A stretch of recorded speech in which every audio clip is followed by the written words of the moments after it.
नमस्कार साथियों, आप सभी के हमारे YouTube चैनल CDER में बहुत बहुत स्वागत है।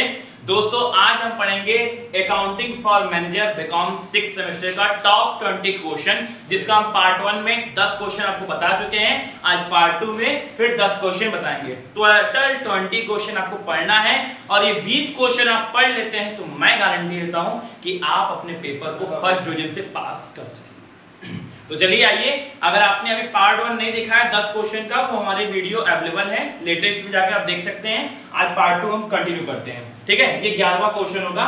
What is management accounting, meaning, feature, scope, important, need. दोस्तों, मैंने आपको कल एक कॉन्सेप्ट बताया था कि चाहे आपका कैरेक्टरिस्टिक्स पूछे, चाहे इंपॉर्टेंस पूछे, चाहे नीड पूछे, चाहे फंक्शन पूछे, सब में एक ही चीज छाप दीजिए, ठीक है। कोई भी एक चीज आप याद कर लीजिए। जैसे फॉर एग्जांपल, आप पेपर में पूछा है आपको ऑब्जेक्ट और आप तैयार किए हैं कैरेक्टरिस्टिक्स, तो आप वो लिख दीजिए। आप वो लिखेंगे तो आपको नंबर मिलेगा, ये हमारी गारंटी है, ठीक है। आप हमारे हिसाब से चलेंगे, हमारा कहा मानेंगे, तो निश्चित रूप से आप सक्सेस की गारंटी हम लेते हैं। दूसरा क्वेश्चन क्या है? Who is management accountant, duties, responsibilities, function.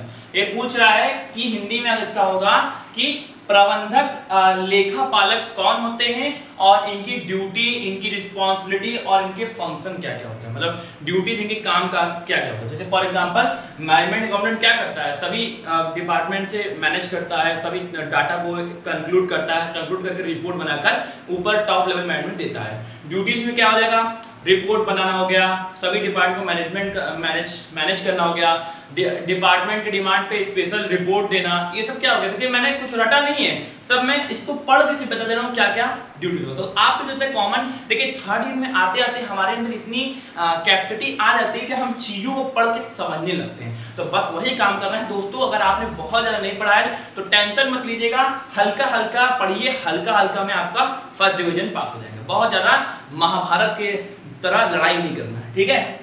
चलिए अगला क्वेश्चन देखिए, meaning of financial statement. Financial statement की मीनिंग क्या होती है, ठीक है। हम इसको हिंदी में बोलते हैं वित्तीय विवरण। आप जानते हैं वित्तीय विवरण क्या क्या आता है?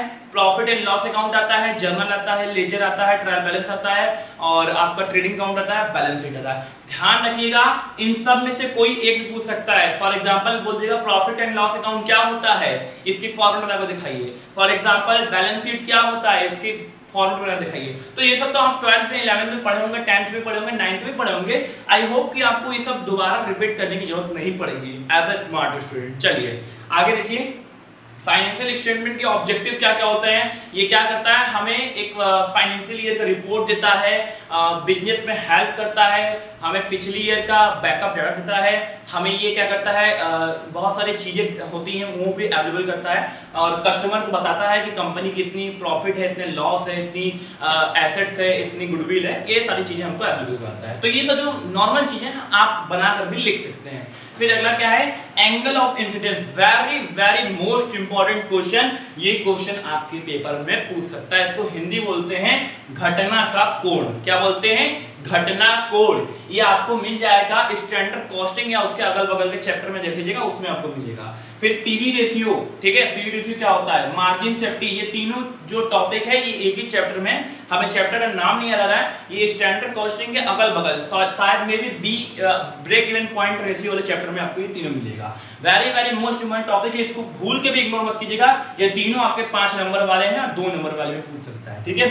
फिर इसके बाद आता है what is standard costing. Very very very most important question, ये लॉन्ग में फंस सकता है। व्हाट इज स्टैंडर्ड कॉस्टिंग और इसकी मेरिट और डीमेरिट बताइए, ठीक है। मेरिट हो गया, कैरेक्टरिस्टिक्स हो गया, नीड हो गया, इंपॉर्टेंस हो गया, कोई भी आए एक ही चीज छाप के आना, गारंटी है नंबर पूरा मिलेगा, ठीक है। उसके बाद क्या है? Explain variance in standard costing. देखिए स्टैंडर्ड कॉस्टिंग में डिफरेंट वेरिएंस जैसे होते हैं, एमयू हो गया, ठीक है, एमजीवी हो गया, एमएसवी हो गया, तरह तरह के उसके वेरिएंस होते हैं। उसको आप देख लीजिएगा फुल फॉर्म, जैसे material usage variance, material gross variance, इस तरह करके 5-6 हैं, उनको आप पढ़ लीजिएगा हल्का हल्का, ठीक है। उसके बाद क्या है? मैनेजमेंट रिपोर्टिंग क्या होता है? Very very most important question है। मैनेजमेंट रिपोर्टिंग क्या होता है, इसकी क्लासिफिकेशन बताइए। ये मोस्ट इंपॉर्टेंट क्वेश्चन है, ये भी आपका लॉन्ग में या 5 नंबर में फंस सकता है, ठीक है। पूछेगा कि भाई मैनेजमेंट रिपोर्टिंग क्या होता है, तो मैनेजर क्या करता है, जो मैनेजमेंट अकाउंटेंट होता है वो सभी डिपार्टमेंट से डाटा को इकट्ठा करके उसको समराइज करता है, एनालाइज करता है और लास्ट में रिपोर्ट बनाकर टॉप लेवल में देता है, उसे ही हम बोलते हैं मैनेजमेंट रिपोर्ट। और उसको टॉप लेवल एनालाइज करके डिसीजन मेकिंग करती है, ठीक है। और इसकी क्लासिफिकेशन ले लीजिएगा कितने तरीके से क्लासिफाइड किया गया है। फिर उसके बाद meaning of ratio analysis, ratio analysis क्या होता है इसकी मीनिंग देख लीजिएगा। और उसके बाद एडवांटेज ऑब्जेक्टिव, दोनों एक ही चीज है, कोई दिक्कत वाली बात नहीं है। लास्ट क्वेश्चन है difference between financial accounting and management accounting, very very most important. दोस्तों एक बात ध्यान दीजिएगा कि जितने भी चैप्टर में डिफरेंस दिए हुए हैं उनको आप जरूर देखिएगा बिना भूले, कोई दो राय नहीं है। कोई भी चैप्टर हो, चाहे स्टैंडर्ड कॉस्टिंग का हो, चाहे फाइनेंशियल स्टेटमेंट का हो, चाहे वो आपका इंट्रोडक्शन ऑफ मैनेजमेंट अकाउंटिंग का हो, पहला दूसरा तीसरा इन तीनों से डिफरेंस जरूर फंसेगा, मेरी गारंटी है 5 नंबर में फंसेगा। आप डिफरेंस सब देख लीजिएगा। जितने भी चैप्टर है सबका meaning, definition, characteristics, importance, objective, इन सबको देखते चलिएगा कि इन सब का क्वेश्चन में पूछना जाएगा। और मैं आपको जानकारी की बता दूं कि 40 नंबर का क्वेश्चन फर्स्ट यूनिट और सेकंड यूनिट से फंसने वाला है, बाकी 35 नंबर का क्वेश्चन जो है आपके बचे हुए थर्ड और फोर्थ में पूछेगा, ठीक है। मैक्सिमम क्वेश्चन जो ज्यादा रहेंगे वो आपके फर्स्ट और सेकंड में से रहेगा, मैं आपको अभी से हिंट दे रहा हूं, ठीक है। तो फर्स्ट सेकंड यूनिट को अच्छे से पढ़िएगा, बहुत स्मूथली पढ़िएगा, आपको सब समझ में आएगा कि आपका 50 to 70% जो है पढ़ा हुआ 12th का सिलेबस है, ठीक है। बाकी आप इस 20 क्वेश्चन को तैयार कीजिए, लॉन्ग क्वेश्चन है, सब ध्यान रखिएगा, सबको तैयार कीजिए। मैं गारंटी देता हूं कल आपका पेपर फर्स्ट डिवीजन के साथ जाएगा।